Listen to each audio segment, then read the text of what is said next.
life sentence for murdering his girlfriend was the subject of the popular Serial podcast, which elevated his case and led to renewed legal review.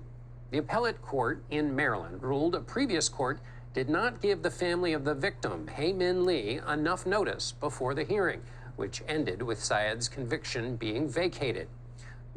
Vinoo Varghese joins us now. He's a white-collar criminal defense attorney and a former prosecutor. He's also a member of the teaching faculty at Harvard Law School's Trial Advocacy Workshop. Vinoo, remind us, first of all, why Syed was initially freed. So the city, the prosecuting agency, the state's attorney of Baltimore, which was in Baltimore City, had filed a motion to vacate the judgment, means to remove the judgment entered against him.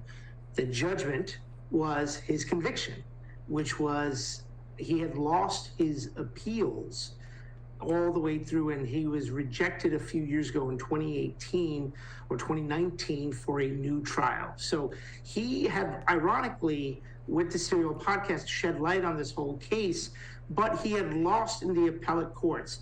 With the change of administration, with the new state's attorney, also in most parts of the country known as a district attorney, new evidence, they had conducted a further investigation, found that the defense at the time that he went to trial was not given what's called Brady evidence.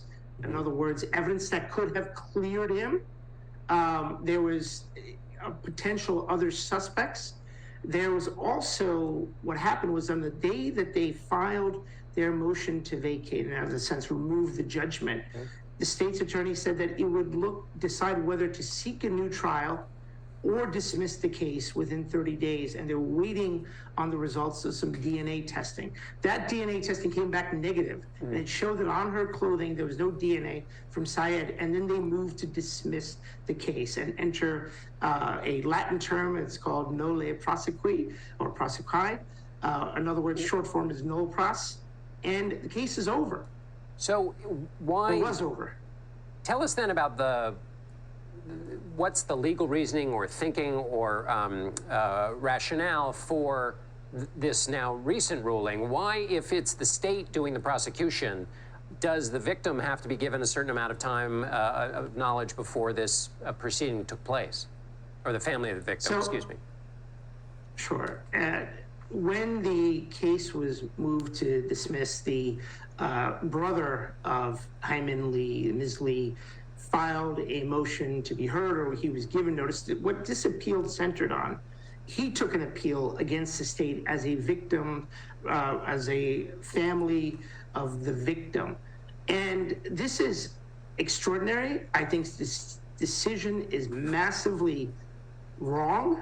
It doesn't make any sense from a legal perspective, because what they said was that he wasn't given sufficient notice. And my response to that is that's okay, but that doesn't mean, that's not good, but that doesn't mean that the conviction should be reinstated.